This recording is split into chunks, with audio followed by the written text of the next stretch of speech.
அனைவருக்கும் வணக்கம். ஒரு துளி ஆன்மீகத்தில் இன்று நாம் பார்க்க இருப்பது பரமாத்மா கிருஷ்ணனின் திருவடிகள் மனித வாழ்க்கைக்கு அளிக்கக்கூடிய பல நன்மைகள் என்ன.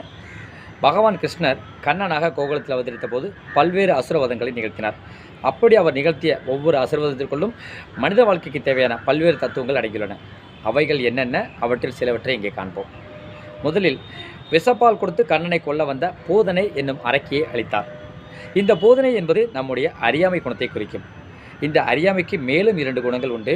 அவை ஒன்று, எல்லாமே என்னுடையது என்னும் மமக்காரம், நான் தான் எல்லாம் என்னும் அகங்காரம். கடவுளை அடைய முதலில் இந்த 2 குணங்களை தொலைக்க வேண்டும். அடுத்ததாக சகடாசுரன் என்னும் மாட்டு வண்டி வடிவில் வந்து கண்ணனை கொல்ல வந்த அசுரனை அளித்தார். இந்த சகடாசுர வதத்தின் மூலம் அவர் குறிப்பிடுவது என்னவென்றால், மனித வாழ்க்கையானது பிறப்பு இறப்பு என்னும் சுழற்சியில் சிக்கிக்கொண்டு தவிக்கும். அந்த பிறப்பு இறப்பு சுழற்சியிலிருந்து விடுபட கண்ணன் திருவடிகளை பற்ற வேண்டும். அடுத்ததாக பகாசுரன் என்னும் கொக்கு வடிவில் வந்த அசுரனை அளித்தார். இந்த பகாசுரன் என்பது பேராசையின் வடிவமாகும்.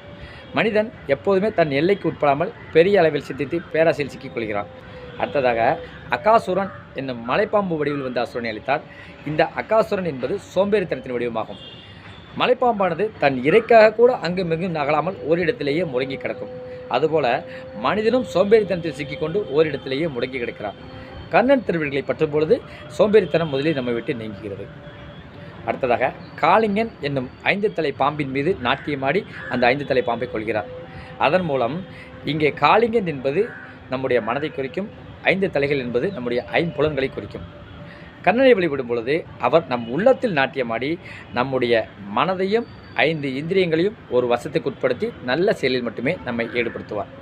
அடுத்ததாக கேசி என்னும் குதிரை வடிவில் வந்த அசுரனை அளித்தார்.